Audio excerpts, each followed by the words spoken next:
is introduce to you one of our two main sponsors for the conference, Betsy, who is here from Bing. And Betsy, we've known for a couple of years now, which has been exciting, and mostly through Women 2.0.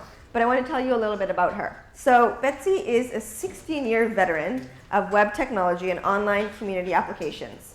Mary Jo Foley of CNET called her Microsoft Women to Watch for her work in launching Microsoft's corporate blogging platforms, the live Q&A, consumer question and answer, and Xbox Live Indie Games platform.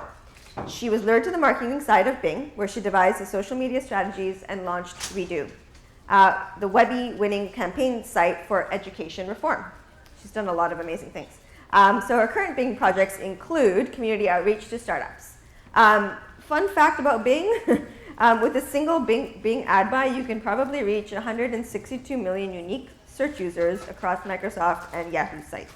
That's 30% of the total search engine share, over 6 billion searches a month. It's kind of interesting. So Betsy's going to join us on the stage, and she's going to talk a little bit about something that she really believes in, and her theme is called Code If You Can. And when she told me about her session, I told her, let's talk about how everyone can be coding. Coding is like a language. You know Spanish, you know French, you know English. We should all know how to code. And how many engineers do we have in the room?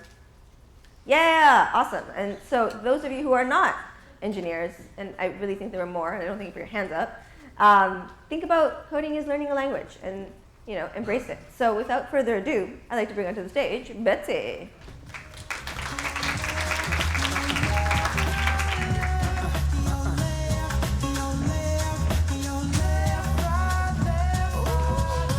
Hi, I'm Betsy Aoki, and I have just one housekeeping announcement, which is that Microsoft Ventures, if you haven't noticed, are holding their office hours in the spring room, which is sort of around the corner that way. There are 3 folks from Microsoft Ventures here. They have investment programs for startups. Talk to them, they're really good people. And that's all before my talk. Now I will locate the clicker. Yay. Okay, so Code Because You Can. This is actually one of the weirdest presentations I have ever given in my professional life, so bear with me. To make me feel better, please do a search on Bing today. And then if you can give me feedback on it later, it's even better, because you'll see why when I go through the talk. Okay, so Shar was already asked people who coded. Anybody else want to learn to code? Yes? No? Maybe? Only that many people? I don't believe it. Okay, and then my last dorky question is, if anybody here writes poetry or science fiction, I also have resources for you. Talk to me at lunch. Just so that you don't feel like you're the only dork in the room raising your hand, right? I am that person. Okay, so this is a big thing for me. This do you look like you code business, right? So I actually had an email correspondence with the guy on the right. His name is Philip Guo. He's a University of Rochester, New York, computer science professor. And this is a photo of him when he was at MIT, looking all intense and like Asian geek, and he looks like he was like born to code, right? And if you read his blog post called Silent Technical Privilege, you realize that he actually struggled more than that. I mean, he obviously mastered computer science and he went on to teach it, but it wasn't all like roses and loud rock music, right? There were some stumbling points along the way that he had, and it wasn't like he was unnatural necessarily, but no one challenged him on it. And he realized later that in his program at MIT, there were other students who had been questioned, like maybe you shouldn't go into computer science, la la la la, and you realize that it's a lot easier if no one's questioning you, right? I mean, you're still stumbling, but no one is questioning you, right? So this is a picture of me.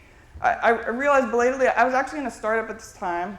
This was a vacation. I hang glided off a cliff in a tandem hang gliding situation above Rio de Janeiro, right? And this, I look like, don't I look like I've got it all under control. I am like hundreds of feet in the air. I have just run off a cliff because the guy who doesn't speak English very well told me to. Because the windsock was like, we must go now. And I'm like, okay, if I don't run really fast, we're all going to die, right? So I did, right? This is the outside. This is not actually what it's like. I drove a rental car to San Francisco yesterday, and I drove over that bizarre little thing from 101. I had vertigo the whole time. I hated it. So, what it looks like on the outside, what the coders look like on the outside may not be exactly what it's like on the inside, right? This is the headwind guy. And this is the big secret, right? ego doesn't actually help you when it comes down to coding, right? I have this unreadable link at the bottom by Jeff Atwood, who founded Stack Overflow. It's called Egoless Programming. It's very interesting. I mean, I'm saying even the guys realize that ego does not necessarily help you when it's 1 a.m. and it's not working, and you feel it's a personal affront, which I do when my code doesn't work. Like, it's not actually about you, it is about the code, right? It's a very, even though we're all tied up with it passionately, it has nothing to do with ego.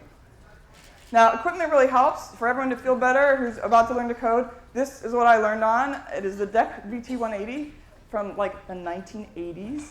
Its version of BASIC did not have random number generation, which is really useful for making games, which is what I wanted to do. So I had to actually use a school computer for a lot of it. But this thing, actually, my parents had found it recently packed in their study. It was moldy. The boot just didn't work.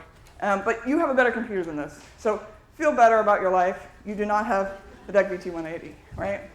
And all apologies to people who wear Axe body spray right now. Anybody in the room? Sorry about that. But I read this article about this woman who borrowed her teen's, cologne and wore it for a week to see what it felt like to be a teenage boy or whatever the R is that Axe body spray gives you, right? These are actually slides from my, I recently took a Coursera course called Interactive Game Programming in Python. Rice University, excellent course, my first MOOC. And they start you slow. They start you with the ship, then they start you with the ship on the rock, and then eventually you're making explosions and there are 12 asteroids spinning around, and that's your final project, right? That was actually more helpful, that step-by-step, thinking logically about it. Again, the ego's not that important. It was also really important to see the forums and the code clinic where, it's sort of equal opportunity leveler. Everybody is frustrated at 1 in the morning, right? And people would stumble at the same point that I stumbled, whether they were the 17-year-old who was being homeschooled to, an older coder who just knew a different language but couldn't get this game thing or whatever. Like, it doesn't really matter. It's all about where you're at the time. And if you look around, there's probably someone who can help you, who came into that, that sticky point about making the rocket ship work. Ask them, right? I mean, again, I had a great time, but the whole thing reminds me that, being personally affronted or bring the ego into it really didn't help me. I really was more about the help and more about the community, right? And again, the code itself doesn't care. It's like the honey badger. There will be people in the community who will tell you you shouldn't be coding or whatever, or make fun of you or whatever. The honey badger goes along in the wilderness and it eats snakes. That is what you should do. This is not about what they say. That code doesn't care what they say. The code only cares that you make it work, right? So what do you bring? The ability to chunk a problem into parts, like the asteroid and the ship. The ability to logic your way through problems, which everybody here has, right? Patience, sense of humor, Diet Coke or latte, you can choose, right? I have a bag of expletives. If you don't like expletives in the normal form, you can make up your own. They're very helpful when you come to a very frustrating part, but just keep going, right? This is like you're on the hero journey. These are the magic tricks you bring with you. You all have them, probably in other parts of your life, right? You can apply them to coding, right? So I wrote this little Python thing. This is actually valid Python, assuming that I set up the variables and so forth correctly and declare them at the beginning.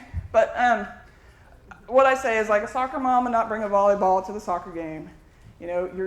That same kind of person is not going to mistake a string for an integer.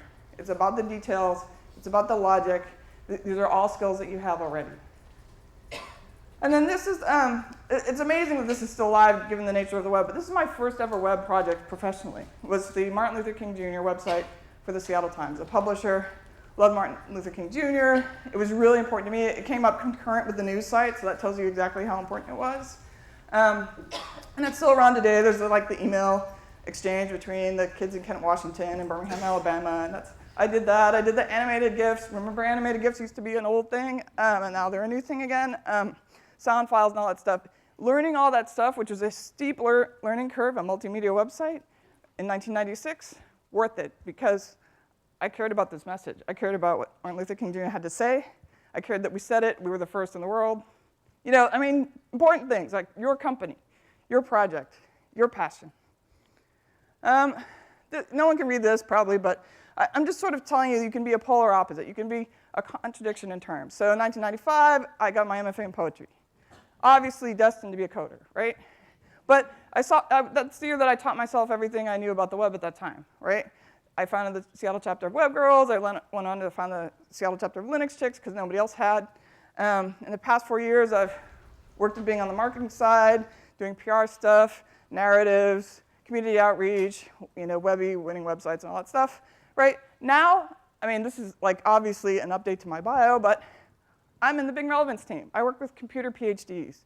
There is nothing stopping you from going back and forth.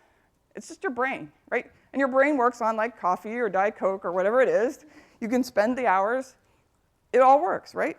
And the other thing, like, I don't know how many folks here are like just out of school, or how many are women who have like done the corporate thing and now they want to do their entrepreneurial thing. But this is really more about your own timeline. My timeline happened to be age 21 reporter.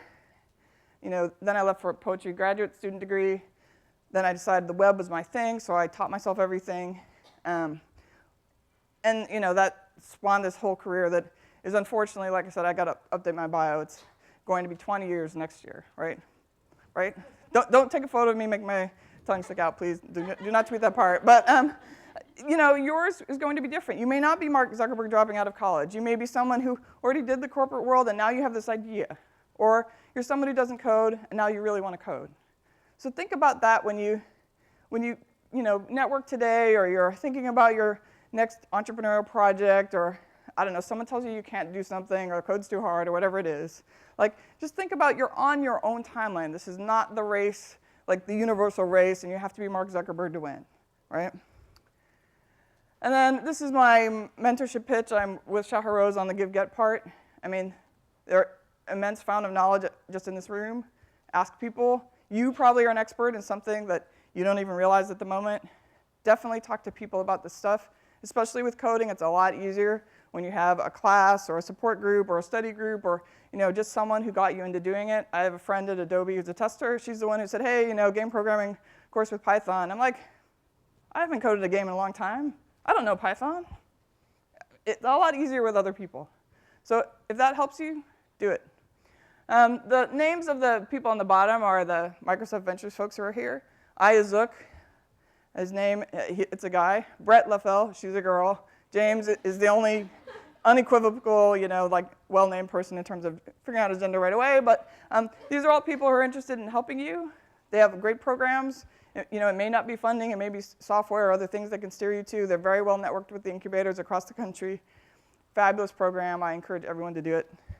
And then this is my closing slide, and that the best thing that mentors have ever done for me is given me permission, like permission to fail, permission to try, permission to think of myself in a different way. And so if you need permission and you don't believe me, Steampunk Bacon says, code because you can. And we all know that this talk is not necessarily about coding, right?